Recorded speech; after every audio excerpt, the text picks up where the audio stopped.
La généalogie des rois de France. Premier roi de la dynastie mérovingienne ainsi que premier roi de France, Childéric Ier arrive en 457. Il fut peut-être gouverneur romain de la province de Belgique, puisque dans son tombeau découvert en 1653 fut retrouvée une toge romaine de couleur pourpre. Son fils, Clovis Ier, lui succède en 481. On dit de lui que lors d'un partage d'un butin, un soldat brise volontairement un vase que Clovis convoitait. Un an plus tard, il le tue en lui disant « Souviens-toi du vase de Soissons ». Lui succède son fils Clotaire Ier en 558. Il fut le premier roi à régner sur le royaume des Francs réunifié après de vives tensions avec ses frères sur la succession de Clovis. Arrive ensuite son petit-fils Clotaire II le Grand en 584.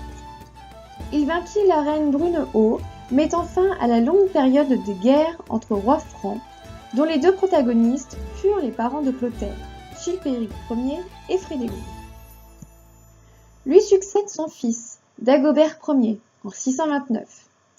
Dans la culture populaire française, il est connu pour la chanson provenant de la Révolution française, Le bon roi Dagobert. Selon la légende, il serait tellement distrait qu'il avait l'habitude de mettre ses culottes à l'envers. Lui succède son fils, Clovis II, en 657. Malgré les faits historiques qui réfutent la légende, ce dernier aurait vaincu deux de ses fils qui tentaient de se révolter.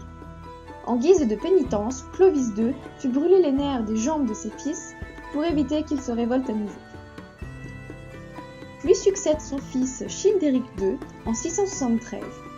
Il fait notamment placer son frère au monastère de Saint-Denis pour le protéger de ceux qui l'avaient renversé. Il meurt assassiné avec son épouse alors enceinte au cours d'une partie de chasse. Il meurt seulement à l'âge de 20 ans et ne laisse aucun héritier. Lui succède alors son neveu, Dagobert III. Son règne fut très bref, il ne dura que 4 ans, de l'année 711 à 715. Arrive ensuite son oncle, Chilpéric II, en 715. Chilpéric, à la suite de la loi salique, modifie le droit de succession franc en accordant aux femmes la possibilité d'hériter de terres patrimoniales.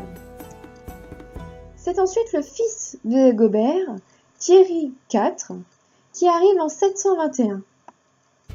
Ce n'était pas en son nom qu'on signait les traités, qu'on recevait les ambassadeurs, qu'on exigeait les serments de fidélité des seigneurs comme le devait faire un roi. Tout se faisait au nom de Charles Martel, qui prit toutes les responsabilités